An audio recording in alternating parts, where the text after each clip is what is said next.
She did not want to come to the doc, but later changed her mind and seems to be grateful that she did attend here. So we're looking forward to what you have to share with us this morning. Welcome.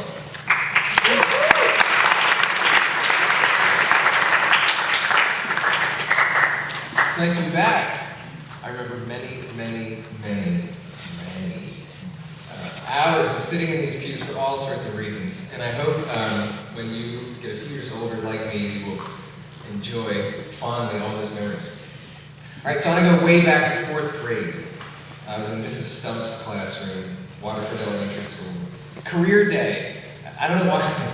If any of you teachers want to have a career day when you're in 4th grade, don't do it. It just doesn't make sense. So I was in my sweatpants. I didn't like jeans. I thought they were too stiff. When I was young, I had all these sorts of problems with what I wore. My socks were, I think Dad's on me, how he could testify to this. So I was in my sweatpants, and in walks this policeman. And he had his gun and all his things on. And he was there to tell us about his career and what he did for work. And I remember being very confused. Was this a message to me that I was to be a police personnel? Was this a way forward for everybody? I was just confused. I spent a lot of time in my younger years being confused, actually. So this isn't career day in 4th grade. This is Spiritual Life X this week. But I do want to start a little bit with some of my confusion about career, particularly when I was about your age. I feel like in our culture, we really value planfulness, we value control, and we value getting ahead. Perhaps you disagree with me, but those are some of the things that I think our culture generally values highly. And you may experience, raise your hand if you experience this. Have you experienced the sense that people believe you should know what you're going to do after high school, particularly if you're a junior or senior? Has anyone felt like people are feeling that way? Okay, not too many. That's good. I'm glad only a few of you identify with me. Sometimes I had this impression, maybe I should know what I want to do, who I wanted to be. The problem with plans is that they typically require two things. One, a really good idea of where you want to end. A plan that doesn't have that in mind is ultimately not a very good plan. And second, it requires some knowledge of how you are going to get from where you are now to that point over there. And for me, again, it seems like a lot of you are different than me. For me, I didn't usually know where I wanted to end. And I really had no idea how to get anywhere I thought I might like to go. So I wanted to sort of break this down a little bit for the few of you who are like me and just air some of my assumptions about career. Career is fluid. It's not final. It's changeable. It's simply a type of work you do for a long period of time with the opportunity for growth. It's a path. And as such, there are other paths that intersect with the original path you started on. What you do for pay is not necessarily your vocation or calling.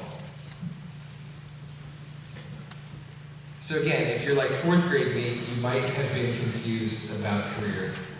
And I'm thankful many of you are not like 4th grade me. Okay, so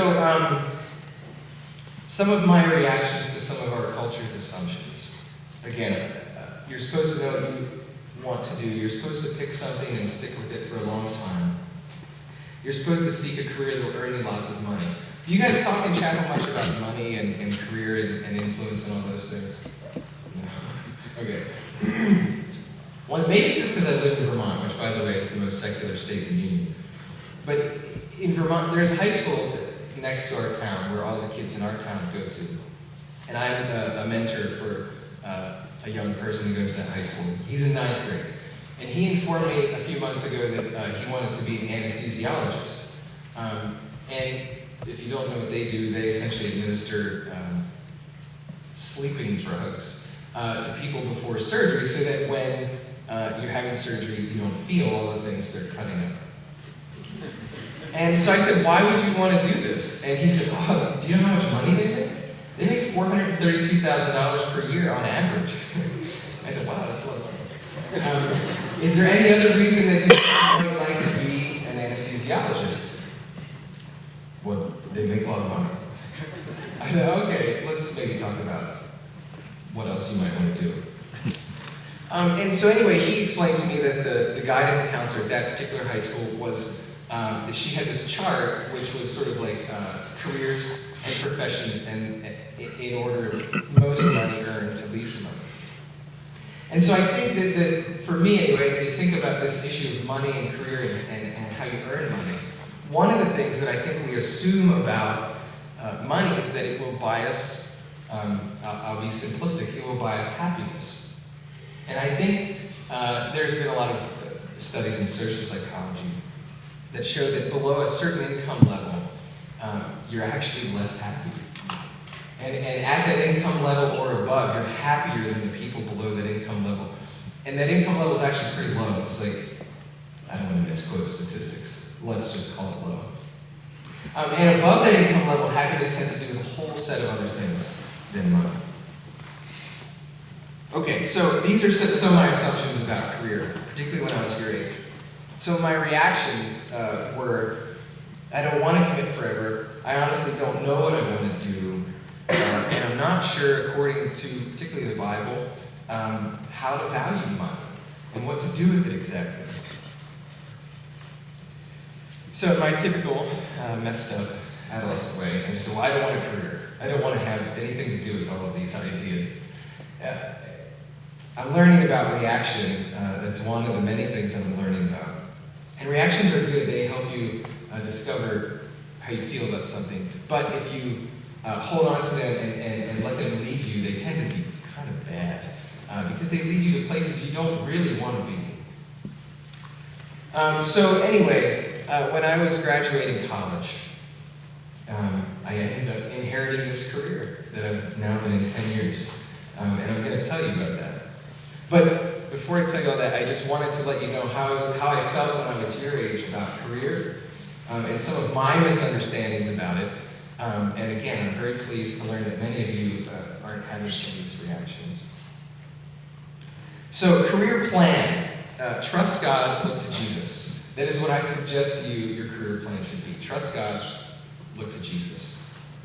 Some of my friends will say, but yes, how does trusting God cause some kind of knowledge about career? I would say to them, how am I supposed to know the mind of God?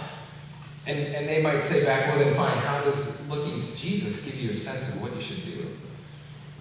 Isn't he dead? Right, he died, right, 2,000 some years ago.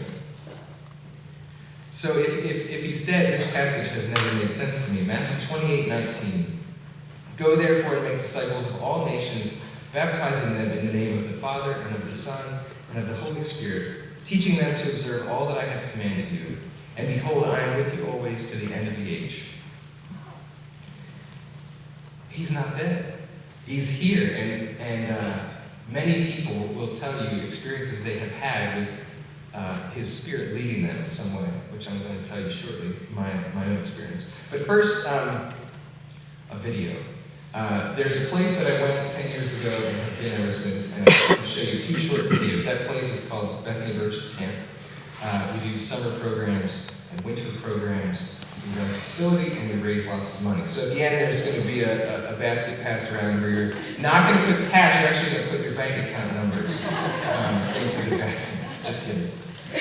But I do want you to see a little bit about the camp, so if we can play the first video.